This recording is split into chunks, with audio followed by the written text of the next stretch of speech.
आखिर अमेरिका ने ऐसा क्या बयान दे डाला जिसके कारण भारत के करीबी दोस्त अमेरिका पर भड़के? और अब क्यों भारत की इज्जत को डुबोया जा रहा है पानी में? अमेरिका ने उठाया सबसे बड़ा सवाल, जिस वजह से भारत ने अमेरिका को दिया मुंह तोड़ जवाब। फिर कभी अमेरिका भारत की कमाई हुई इज्जत को पानी में डुबोने की कोशिश फिर कभी नहीं करेगा।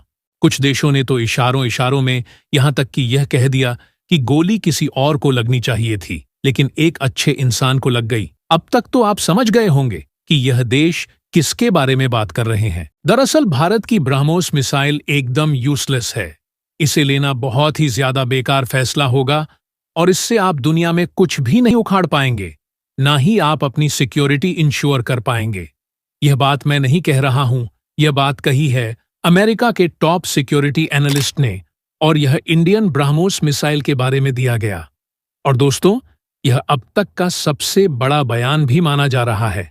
और दोस्तों, भारत को अमेरिका के इस बयान से बहुत ही ज्यादा बुरा लगा।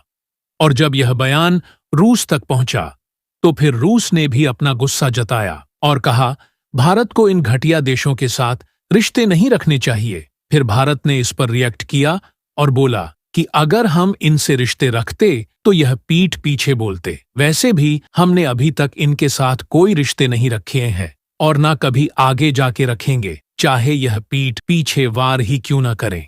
दोस्तों, क्या है पूरी डेवलपमेंट, आइए इस वीडियो में समझते हैं। लेकिन उससे पहले अगर आप सभी भारत के साथ हो तो इस वीडियो को एक लाइक करके चैनल को सब्सक्राइब जरूर कर लीजिए। यह आपके लिए 1 सेकंड का काम है, लेकिन इससे हमारी बहुत बड़ी मदद होती है, तो जरूर से करें। तो शुरू करते हैं। दरअसल दोस्तों, अमेरिका का यह बयान यहीं तक सीमित नहीं था, बल्कि एक और बयान निकलकर सामने आया है अमेरिका के स्टेट डिपार्टमेंट में, यानी कि अमेरिका का जो विदेश मंत्रालय है उसके सीनियर एडवाइजर का। उन्होंने कहा है कि ये एक बहुत ही बढ़िया सिंबल जरूर है, यानी कि देखने में बहुत अच्छा लगता है, लेकिन कोई भी इसका ऑपरेशनल यूज नहीं है, यानी कि आप इसका इस्तेमाल कर ही नहीं सकते। वहीं सबसे बड़ी बात तो यह है कि जहां यह बयान हैरान करने वाले हैं, वहीं उससे ज्यादा हैरानी हो रही है इस पर आए रिएक्शन देखकर, क्योंकि जो रिएक्शन आ रहे हैं खुद भारतीय एक्सपर्ट्स की तरफ से और दुनिया भर के मिलिट्री स्ट्रेटेजी की तरफ से सब कह रहे हैं कि यह बयान 50 पर सही भी है। और ऐसा क्यों है, तो चलिए मैं आपको यह पूरा मामला विस्तार से बताता हूं। दरअसल यह जो बयान दिया गया है ब्रह्मोस मिसाइल के बारे में, यह भारत की ब्रह्मोस मिसाइल के बारे में नहीं है। दरअसल यह फिलीपींस की ब्रह्मोस मिसाइल के बारे में है, जो हाल ही में भारत ने फिलीपींस को बेची है चीनी नौसेना को रोकने के लिए। और इसी पर अमेरिका ने यह बात कही है कि यह देखने में बहुत अच्छा लग रहा है कि भारत ने फिलीपींस को ब्रह्मोस मिसाइल दे दी है, जो वर्ल्ड की मोस्ट पावरफुल सुपरसोनिक मिसाइल है, और इससे वह चीन को हरा देगा या टक्कर देगा।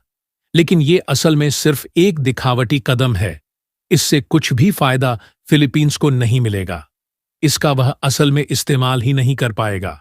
और इसके पीछे लॉजिक दिया गया है C फॉर IAR तकनीक का ना होना। C फॉर IASR क्या है?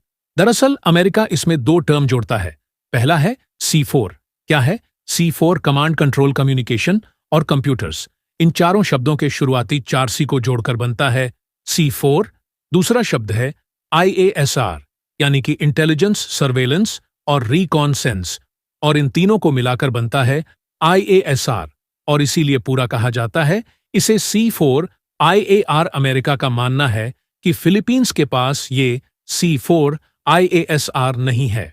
आसान भाषा में आपको समझाऊं तो फिलीपींस के पास जो दक्षिणी चीन सागर है, जहां पर चीन परेशान करता है फिलीपींस को, उस इलाके का, वहां पर प्रॉपर कमांड कंट्रोल सिस्टम मौजूद नहीं है, कम्युनिकेशन सिस्टम मौजूद नहीं है।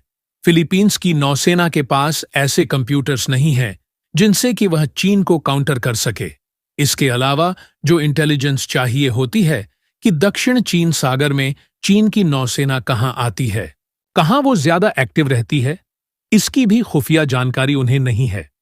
इसके अलावा सर्विलांस सिस्टम मौजूद नहीं है, यानी कि फिलीपीन की नौसेना ने आज तक दक्षिणी चीन सागर में ऐसे जासूसी उपकरण ही नहीं लगाए हैं जिससे कि वह चीनी नौसेना का पहले से ही पता लगा सके। और ना ही इनकी वायुसेना के पास ऐसे रॉनेस सिस्टम मौजूद है जिससे कि वह चीन की नौसेना के उठाए जाने वाले कदम का पहले ही पता लगा ले, अंदाजा लगा ले और उसी के हिसाब से अपनी नौसेना और अपनी वायुसेना को डिप्लॉयड में जहां चीन आने वाला है। और अमेरिकियों का कहना है कि C4 IASR कैपेबिलिटी का ना होने की वजह से ब्रह्मोस मिसाइल का वह फायदा उठा ही नहीं पाएंगे। और आसान भाषा में कहूं तो अमेरिका कहना यह चाहता है कि फिलीपींस भारत से हाथी जरूर खरीद लाया है, लेकिन वह इस हाथी का ना तो इस्तेमाल करना जानता है और ना ही इस हाथी को कैसे खिलाना है, पिलाना है, कैसे इसे रखना है, यह भी जानता है। और इसीलिए इस हाथी का फायदा फिलीपींस नहीं उठा पाएगा। लेकिन क्या यह बात पूरी तरीके से है? नहीं, दरअसल यह आधी बात सही है, यानी कि 50%। क्योंकि अगर आप एक एक्चुअल युद्ध लड़ते हैं तो उस समय यह बात सही आकी जाएगी, क्योंकि C4 IASR के बिना ब्रह्मोस मिसाइल का सही इस्तेमाल फिलीपींस नहीं कर पाएगा चीनियों के खिलाफ। लेकिन आजकल के मॉडर्न युद्ध में या फिर इंफॉर्मेशन वॉरफेयर के दौरान लड़ने से ज्यादा दिखाने पर जोर रहता है कि आपके पास कितनी ताकत है, और उसी हिसाब से दुनिया के देश आपके साथ दुश्मनी या दोस्ती करते हैं। उदाहरण के लिए, आप जंगल में हाथी पर सवार होकर जा रहे हैं तो आपको कोई भी खतरा या डर नहीं है, क्योंकि जंगल के जितने भी जानवर हैं सब आपसे डरेंगे कि आप हाथी पर सवार हैं या आपके पास हाथी है। अगर आप पर हमला किया या आप पर घात लगाकर अटैक किया तो हाथी आपका कचूमर निकाल देगा। यही हाल चीन फिलीपींस के बीच है। भारत ने ब्रह्मोस मिसाइल इसलिए नहीं दी है कि फिलीपींस उनका इस्तेमाल ही कर दे, चाहे तो वह कर सकता है, लेकिन मैनली दी गई इसलिए है ताकि चीन को यह डर रहे कि फिलीपींस के पास ब्रह्मोस मिसाइल है। अगर हमने ज्यादा परेशान किया तो एक दिन फिलीपींस चला देगा। और इसीलिए अब चीन जब भी फिलीपींस से भिड़ेगा तो उसके मन में कहीं ना कहीं यह डर रहेगा कि फिलीपींस के पास ब्रह्मोस मिसाइल है। ऐसे में संभल कर लड़ना होगा। यही कारण है कि आज की मॉडर्न दुनिया दिखावटी ज्यादा है, प्रैक्टिकल नहीं। अमेरिका जो कह रहा है वह बात प्रैक्टिकली सही है, लेकिन जो मॉडर्न वॉरफेयर है उसके हिसाब से आधी सही है। दोस्तों, चीन को यह मिसाइल हरा देगी या टक्कर देगा, लेकिन यह असल में सिर्फ एक ऑस्टेंटेशियस स्टेप है। इससे कुछ भी बेनिफिट फिलीपींस को नहीं मिलेगा। इसका वह असल में इस्तेमाल ही नहीं कर पाएगा। अमेरिकन्स का कहना है कि C4 IASR कैपेबिलिटी का ना होने की वजह से ब्रह्मोस मिसाइल का वह फायदा उठा ही नहीं पाएंगे। भारत ने ब्रह्मोस मिसाइल इसलिए नहीं दी है कि फिलीपींस उनका यूज ही कर दे, चाहे तो वह कर सकता है।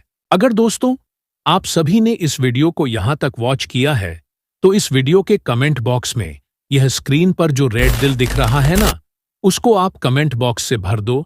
इससे मैं समझ जाऊंगा कि इस दुनिया अभी भी इंसानियत बची हुई है। वैसे आप सभी की क्या राय है वो भी आप कमेंट बॉक्स में जरूर बताएं। बाकी आप सभी को यह वीडियो कैसी लगी? अगर अच्छी लगी है तो इस वीडियो को एक लाइक करके चैनल को सब्सक्राइब करें और बेल आइकन को जरूर से ऑन रखें ताकि हमारी हर आने वाली वीडियो की नोटिफिकेशन आप सभी को सही समय पर मिलती रहे। तो चलो हम मिलते हैं ऐसी मजेदार और इंटरेस्टिंग वीडियो के साथ। तब तक के लिए आप सभी अपना ख्याल जरूर से रखें। बाय।